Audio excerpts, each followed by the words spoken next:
This is the Conscious Hour, and you know that the U.S. likes to tell stories about things, and you find out later it's not fact-based. Well, here's one that's fact-based, but yet the U.S. doesn't want to talk about it. And yeah, Egypt and Iran, with the IAEA, came to an agreement for inspections. Well, of course, Donald Trump didn't want to have that because then it would blow out the whole idea that Iran has nuclear weapons. Let's listen to this one real closely, and we're going to get into the protest, which is really, really important that you watch. As the agenda of Donald Trump and his administration. So it didn't work.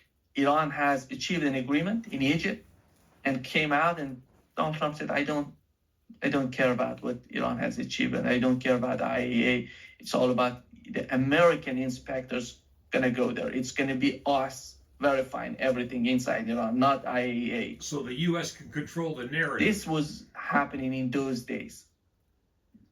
So coming back to 2026, February 2026, and you know, I was in Iran, and I went to Iran in December 2025. After 12 years, I wanted to get back. I wanted to know how has Iran changed. So I went there to see the country, and in December I got there, and I was there until February 7th, 2026. So in this time period, you see what is going on in Iran. Protests are happening because of tremendous pressure, economic pressure, sanctions, snapback sanctions, everything, a combination of all of these, problems, together with Israel, the Israeli attack on Iran, and all those cells inside Iran trying to manipulate the society, and the continuation, right after the attack, the first attack in February 2020, in June 2025, Iran started to understand what's going on inside the society. They started removing or, getting to the point, these cells, finding these cells and destroying these cells inside Iran. They did it they were somehow successful in those days, initial days after, bringing some sort of, pause to the war. Then in December, I was there, I was watching how the people were not happy with the inflation, with the economy, and the government in Iran was under tremendous pressure.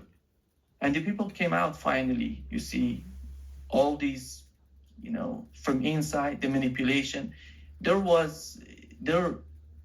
I would say the Iranian people, or Iran as a country, is one of the most, when it comes to the propaganda and the way they're bombing Iran with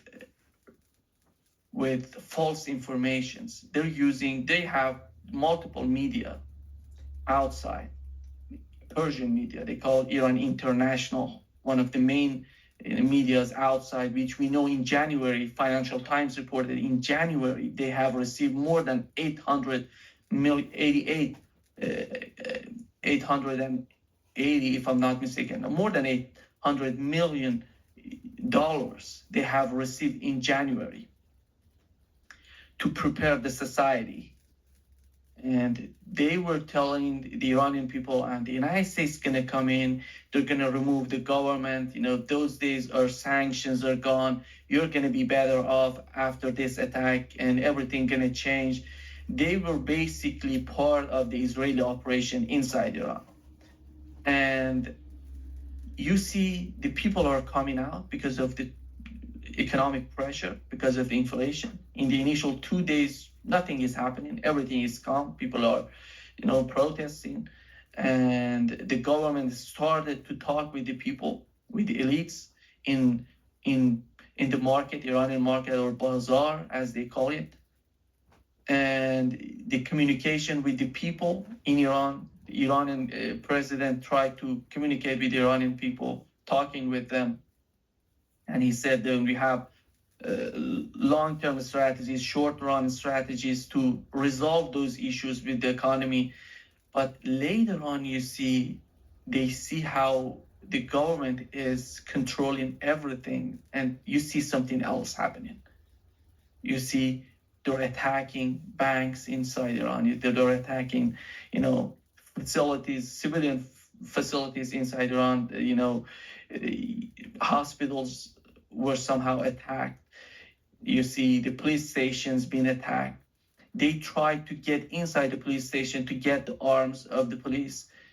These were something new, and it was so much, it was unbelievable, because in few days you see the people are killing the security forces.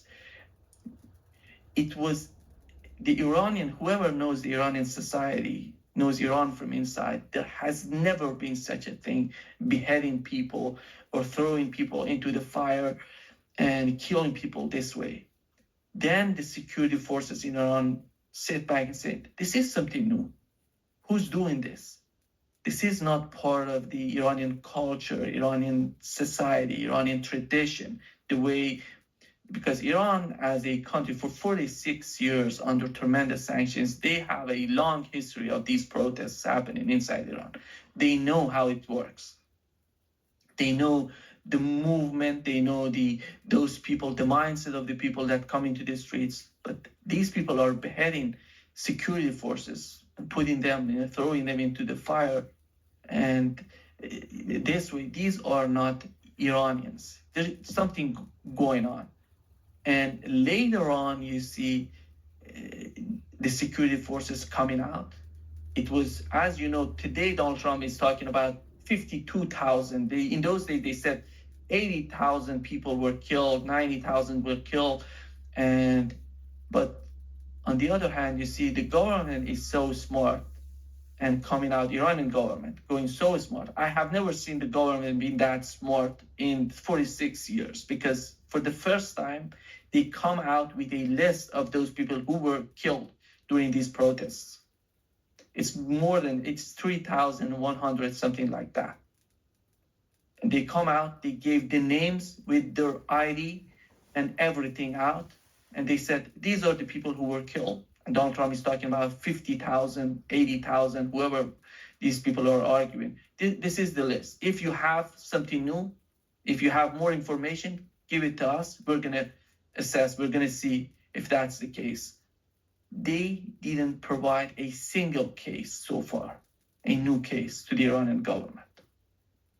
Putting that aside, that chaos has happened inside. On zooming back a little bit, zoom out a little bit, and you see it was prepared, the society, because when you go in, the protests turning into riots, you see the blood on the streets, the people are getting killed, the anxiety, the chaos that it was created during those days by using their cells inside Iran. You see that everything is prepared for the attack right now. So December and January, you see the chaos inside Iran on the streets and the government trying to control that. And you see in February, the United States together with Israel attacking Iran.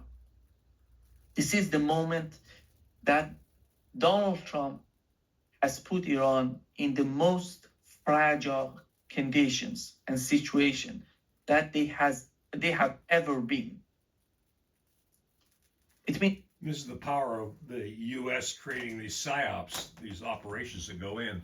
Of those 3,100, I think it was 3,106, the numbers that I got, there were 300 Mossad agents that were captured and killed by the government. In other words, they knew who was doing this. It was the U.S. This is the dirty tricks, man. This is what we do. Create destabilization around the world. The United States, Israel, they like that. Why? They want their resources. Remember, gangster capitalism, you're witnessing it live. Anyways, thanks for tuning in at the Conscious Hour. Please hit the like and share button. Please hit the like and share. It's important to share this one out so we can get the numbers correct, so people aren't going around saying, oh, Iran butchers its own people. No, the West has a history of that. Just go back to Vietnam. Go back to every war we've ever had. We like killing people, innocent people. It's the Conscious Hour. Thanks for tuning in.